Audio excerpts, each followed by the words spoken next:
A karo na biyu, kasar mamaya ta ƙara kai kasar Iran ƙara Majalisar Ɗinkin Duniya da ta tabbatar da cewa dole ne a tilasta wa jamhuriyar musulunci wato kasar Iran ta dakatar da dakarun musulunci wato na Lebanon, dakarun mai nasara ga amfani da wannan hatsabibin jirgi marasa matukin saboda zai iya kawo illa a manya-manyan kasashe masu tasowa.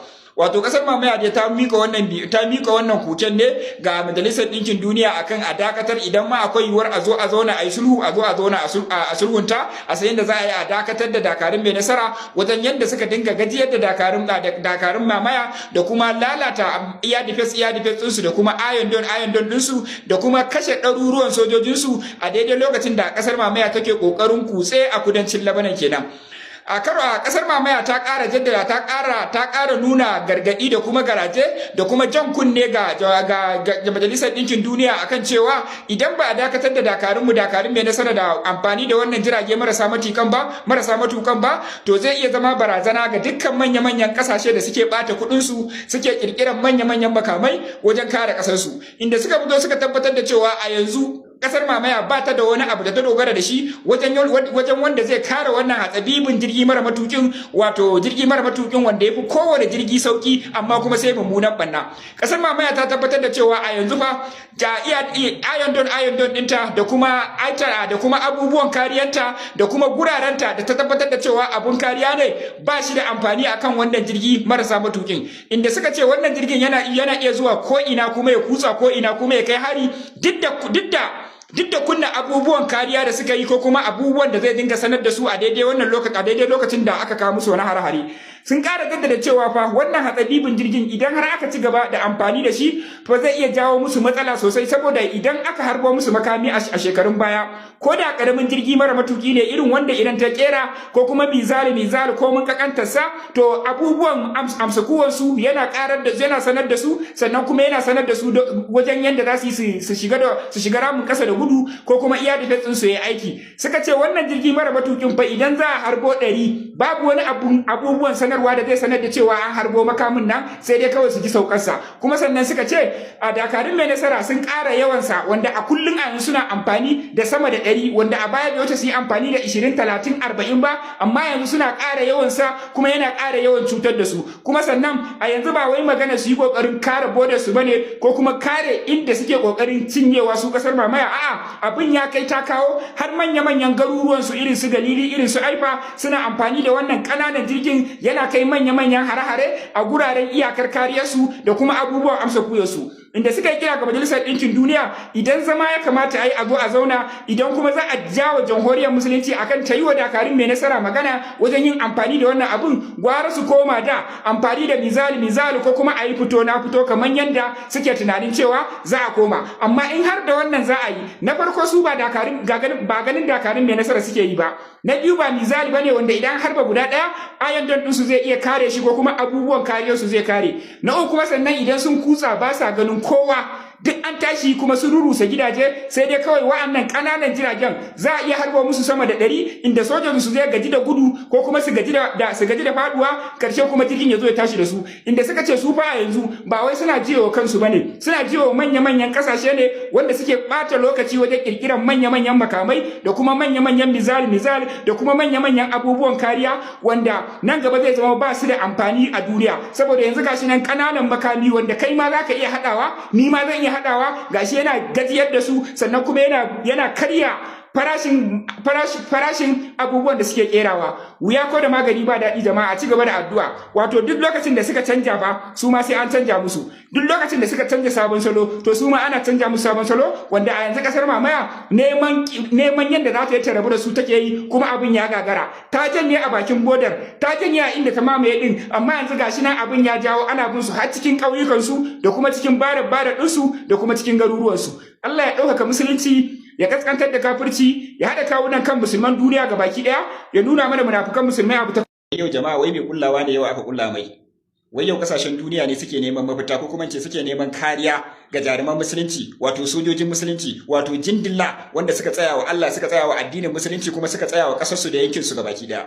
Jama'a wa'annan sojojin kasar Amerika ne inda suka fitar da sanarwar cewa sun kirkiri makamin da zai dinga harbo jiragen da yake gajiyar da dakarun mamaya a bakin bodar Lebanon wanda a yanzu suke kukan aka musu dauki a duniyar nan, inda har yanzu ba a samu wani hatsabibin makamin ko kuma abubuwan kariya da zai dinga harbo wannan jirgin ba. To a karan farko dakarun kasar Amerika sun fitar da tabbatar cewa sun kirkiri wani makamin da zai dinga harbo shi a yanzu za su mika wa kasar mamaya ita kuma ta ci gaba da amfani da shi, amma dai yanzu gashi nan suna gudun shi. Nan take dakarun mu suka fitar da cewa idan kuka fitar da abin da zai kashe jirgin mu ko kuma ce zai harbo jirgin mu, to ku tabbatar da cewa muna da iri-irin su sabon salo wanda zai gajiyar da ku, wanda sai kun rasa inda za ku yi. Jama'a su ne ba suke kirkiran makamai ko kuma su kirkiri cuta ko kuma su kirkiri wani hatsabibin makaman kuma a rasa abin da zai harbo shi a shekarun baya, amma a yanzu gashi nan nasin an kai shi kasa, duk wani makami da suke ji da shi an kai shi kasa, duk wani karfin sararin samaniyan su da abubuwan harbowan su, wannan karamin jirgin ya riga ya kare rekord din su, yanzu neman magani suke. Nan take kuma dakarun suka fitar da sanarwar cewa mu mun tabbatar da cewa ba za ku iya kirkiro abin da zai kayar da shi ba, amma muna tabbatar muku da cewa idan kuka kirkiro abin da zai kayar da shi to muna da kalan simfurin irin sa sun kai kwaya 20 ko guda 30 wanda har yanzu ban fito da ko daya mun yi amfani da shi ba. Kuma suka ƙara jaddada musu cewa yanzu ma maganar wai mu fito da kanmu mu yaki ya wuce, maganar wai mu dauki makami ko mu je mu yi gaba da ku ya riga ya wuce. Suka ce kawai muna kwance a karkashin kasar mu, muna kwance a koyon mu, muna kwance za mu dinga muku illar yanda za mu dinga zubar muku da sojojinku, za mu dinga cin garuruwanku, yadda za mu dinga bata muku rai da kuma takaici, za mu dinga sa sojojinku suna jefar da bindigun suna gudu ba tare da mun yi fito na fito ba irin nada. Suka ce ai mu yanzu mun ci gaba, kuma sannan haka za mu yi ta sa ku aiki, ku gane wannan mu fito da wannan, ku gane wannan mu fito da wannan. To da yanzu gashi nan dakarun mai nasara sun sa su aiki, sun sa su bincike, sun sa su kirkiran abin da ba su yi tunanin cewa za su kirkire shi ba. Ba su taba tunanin cewa akwai wani karamin makami wanda zai zame musu matsala ba, wanda kasar mamaya za ta sa injiniyoyi na duniya akan su taimaka su kawo mata yadda za a kawo abubuwan da zai dinga kare shi. Allah ya samu dace, Allah baya bari mutum ba a birnin ba. Babban dam din na Aswan dam wanda shine rayuwar Misir gaba ɗaya, dan nan ne aka kare ruwan da ake noma da shi. Idan yau aka fasa wannan dam din, ruwa kawai zai cinye Alkahira. A Alkahira kuwa mutane da ke raye mutum miliyan 15, wannan da daddare kenan karfe 10 zuwa 6 na safe. Amma daga 6 na safe zuwa karfe 6 na yamma adadin population din da ke cikin Alkahira za su kai miliyan 18, ma'ana miliyan 3 kauyawa suna shigowa noma, leburanci, kasuwanci kafin su fita. Ma'ana idan aka karya wannan dam din, ruwa zai zo ya mamaye adadi wannan miliyoyin gaba daya a cikin abin da bai wuce awa ɗaya ba. Larabawan sun san haka, Amerika ta san haka, Ingila ta san haka, yayin da su ba su da wani mukami da za a iya harba daga wata kasa ta Larabawa ya sauka a Tel Aviv, babu shi.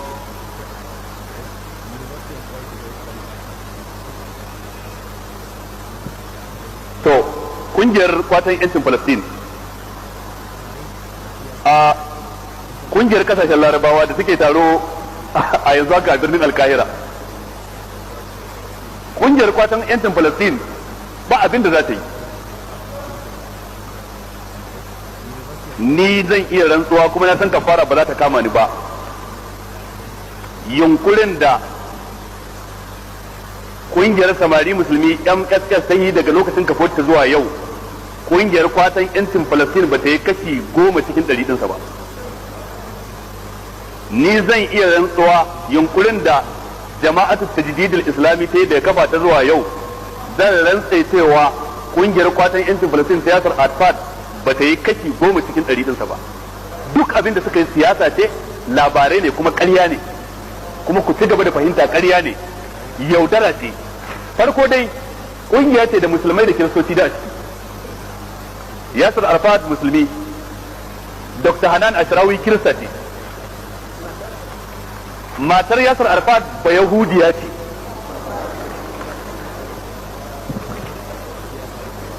kuma wani abin mamaki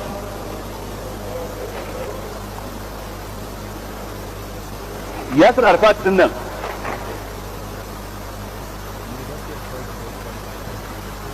duk abin da ke kwangila yake wa Yahudawa su biya shi, kwangila yake wa Amerika ta biya shi. Yana da wani mai ba da shawara, Mr. Edward Abingon ko Abington, ba Amerika ne, tsohon consulate ne na America a Isra'il da waɗansu kasashe. Yanzu mai ba da shawara yake na musamman ga Yasir Arafat kar yadda zai wayya zai yi ta'amuli da Isra'ilawa idan an je taro, wace irin magana ya kamata ya rinka faɗa,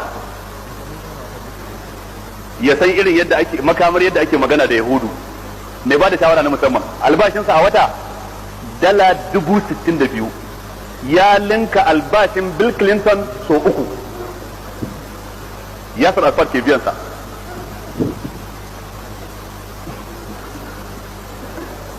Yasir Arafat din nan da ya sa wannan kakin da kuke gani ya ce wa ba zai cire ba sai ranar da Palestine ta samu yanci.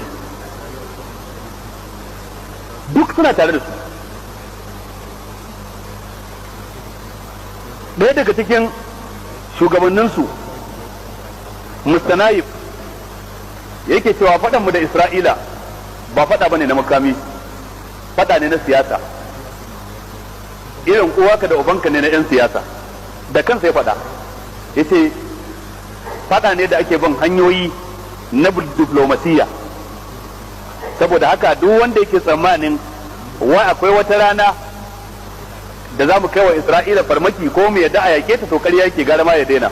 Yace mu mun riga mun yi taro mun zartara boye tuntuni tun a shekarar 1987 cewa haramun ne ka ɗauki makami ka fuskanci Isra'ila. Wannan sai na cikin shugabannin kungiyar neman yancin Falastinu.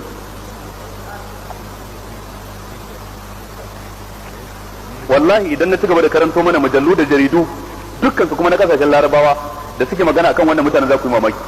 Wai kun san wani abu yanzu? Manya-manyan kamfanonin Isra'ila abubuwan da suke sana'antawa suke production ɗinsu suna aikawa da shi zuwa ga ƙasa ɗaya har 12 ta Larabawa, ba su da wanda yake musu ciniki irin Larabawa. Kuma kashi 65 cikin 100 na abin da kamfanonin Isra'ila ke sana'antawa na tufafi ko madara ko tingam ko wani abu haka ko safa ko takalmi daga Isra'ila yake zuwa, ko kamfanonin Isra'ilawa. Amma sai a fadda sawu sai a ce daga Japan, a buga made in Japan, dan kada talakawan shugabannin Larabawa su gane su tayar musu da bore.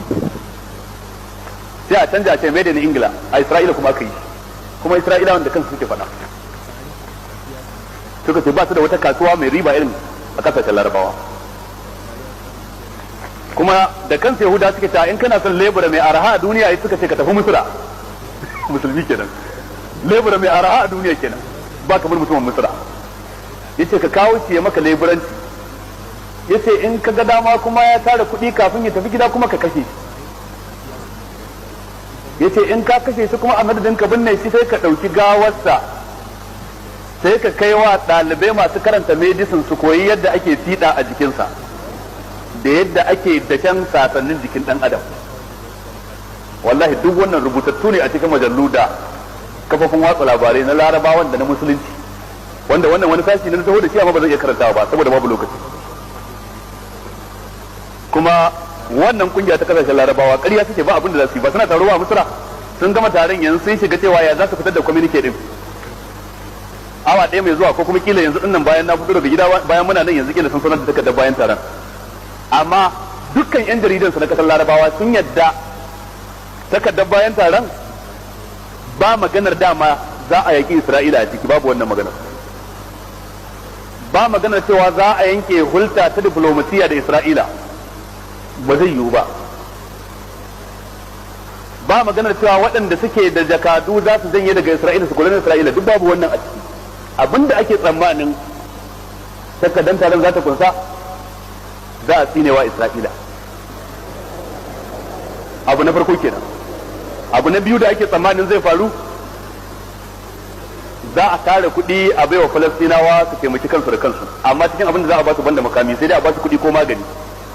A yadda idan Isra'ila ta harbi dan Falastinu da harsashi, to a ɗauko shi daga Kudus a kawo shi birnin Alkahira, Mubarak ya yadda za a cire masa harsashin a ba shi magani kyauta. Idan ya so kafin a ɗauko shi wajen awa 3 ko 4 ko 5 in ya mutu a hanya, to kuma wannan a faɗa a kafar watsa labarai a ce ba Falastinu ɗaya yau ya yi shahada. Amma ba maganar yakan Isra'ila kuma za ku. Saboda haka idan kana neman lokaci da musulmai suke cikin kaskanci, idan ka ɗauki wannan ka riga ka. Babban abin da shugabannin Najeriya suka samu sa'a da suka samu talaka tumakai. Wannan shine babban daraja. Wallahi kullum ina musu congratulation. In naga shugaba haka nake musu, wallahi ina ma murna saboda ka samu jago talakawa tumakai. Wanda ba abin da suka sani a rayuwarsu, ba su san yancin kansu ba. Ai bari in faɗa muku wata ka'ida ɗaya kullum ina faɗa. Duk lokacin da ba talaka ne ba suke ɗorawa ba ko su sauke, to ba za ku taɓa ganin daidai a siyasa ba. Amma wallahi ko ɗan banza ya san iya gama shekara 4 kuna da ƙarfi a Katsina sai ku sauke shi, a majalisa ku sauke shi, a sanata ku sauke shi, wallahi sai ya dawo ya muku abin da ba za ku sauke shi ba.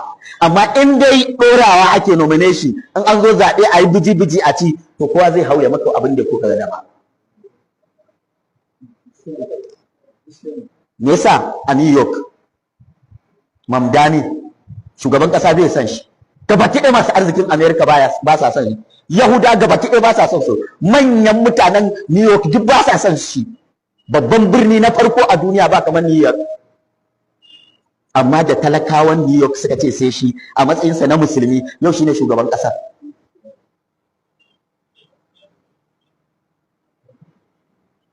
Ba magana ce ta faɗa ba ko tashin hankali ta menene. Ba ma son ka ga wanda muke so, dukkanmu mun yi mobilization, zaben gabaki ɗaya ka zai, ba wani talaka da zai zo ma zaben. Agent an cuce shi, kana fama wa agent ɗin APC, agent ɗin PDP, agent banza, kana ta agent a banza. Tun 99 kake agent ɗin siyasu nan, har yanzu baka iya kyautar 20,000, sakarai talaka, baka iya cin shinkafa basmati. Amma kana nan kullum a akwati wai kana wai kai agent ne. Kawai sai ranar zaɓe a baka wata layar banza, ka zo kai ta koma kana dawowa, wai da ka gama waya ma ka daina ganin ɗan majalisar ko gwamnan. Shi kenan an ga sai wata shekara 4 kuma a nemo ka ranar daren zaɓe a baka 5,000 a rataya ma laya, ka zo kai ta hauka a gidan a unguwarku. Wannan fa su ne talakawan. Su ne fa talakawan wannan. Duk wanda ka gani a gindin zaɓe talaka ne. Ɗan aikin INEC gabaki ɗinsu talakawa ne. Security da ake aikowa da police da sojoji da DSL a duk talakawa ne, an cuce mu gabaki ɗaya. Da agent ɗin APC da na PDP da na ABGA da kowace tsiya ce ma. Da ma'aikatan zaben, da masu tsaron zaben, da masu dangwala zaben, dukkan fa talakawa ne aka cuce mu. To dan me zamu zo mu rinka faɗa a gindin akwati? Dan me zamu rinka faɗa a gindin akwati? Shi yasa a wannan hudu ba a tirayin na faɗa. Kuma agent da yawa sun zo sun same ni. Da masu mobilization wanda ake ba kuɗi, nace daga yau ina muku nasiha har da Allah. Duk wanda aka ba a tamfofi, aka ba shi taliya, aka ba shi kuɗi, aka ba shi abubuwa, ya zo ya raba ranar zaɓe, ka ajiye su a gida, ka zo ka dangwala zaɓen ka koma kai zauniyarka. Kakka zata ka ci amana, ba wata amana da ka ci, a lahira ma ciko kake jira. Wallahi a lahira sai an ma ciko. Kar wani ya je ya amshi kuɗin wani ya zo ya wani yaƙi, ku kyale zaɓe ya tafi smoothly yanda yake tafiya, kowa ya fito zaɓa abin da yake zaɓe. In duk mobilizers na wanda ake ba kuɗi a karkara da garuruka suka rike kuɗin suka ki fitowa da shi, aka je aka yi zaɓen tsakani da Allah, duk wanda zai ci ma ya ci. Mu ba ma bakin ciki ka koma ko ka maimaita ko ka maimaita, ba ruwanmu da kai, amma dai a kyale mutane su zaɓe. Talakawa ku daina taimaka a zalimai. Kar kai faɗa da ɗan uwanka a rumfar akwati. Kakkai sai ƙuri'a wani, rushuwa ce. Duk malaman musulunci yanzu sun yi ittifaki cewa sayan ƙuri'a, canza mutum ra'ayi ka baki kuɗi rushuwa ne. Manzo Allah ya ce la'anar rashi wal murtashi. Ar-rashi suka ce shine wanda za a zaɓa, al-murtashi shine wanda aka ba kuɗi yayi zaɓe. Allah duk ya tsine musu. Dan me zaka shiga tsinuwa Allah? Kuma ka sani dangwala zaɓe amana ne, shahada ce da amana. Manzo Allah sallallahu alaihi wasallam yace man walla rajulun ala isaba wa huwa yajidu fi tilka al isaba man huwa arba lillahi minhu faqad khana Allah wa rasulahu wa jama'atal mu'minin. Duk wanda yazo zabe sai ya zabi wani mutum, yana ganin wannan mutum akwai wanda ya fi shi cancanta, ya ha'inci Allah, ya ha'inci manzon Allah, ya ha'inci mu'minai. Dan haka wajibi ne mu dage akan dugut na ailiya, family ai yan gidanmu da yan kaza ne, ya zan bayar da su. Dole ka dage na kabila, ai dan Bahaushe ne, ga wannan Inyamuri ne, wannan Berabe ne, wannan kaza ne. Kawai waye cancanta. Alhizbiya ai kungiyar mu ta Izala ko Tijjaniya ko Kadiriya ga abin da tace, ba ruwanka, a wajen Allah ba za a tambaye ka ba kungiya tace ko waye ce. duk waɗannan abubuwa mutum kawai yayi zaɓensa domin neman yardar Allah. Domin lokacin da ka dangwala abin da kake cewa ya Allah a duk ƴan takarar nan na shaida wannan shine mafi cancanta wa aqimu shahadata lillah, Allah kuma yace ku tsayar da shaida domin Allah.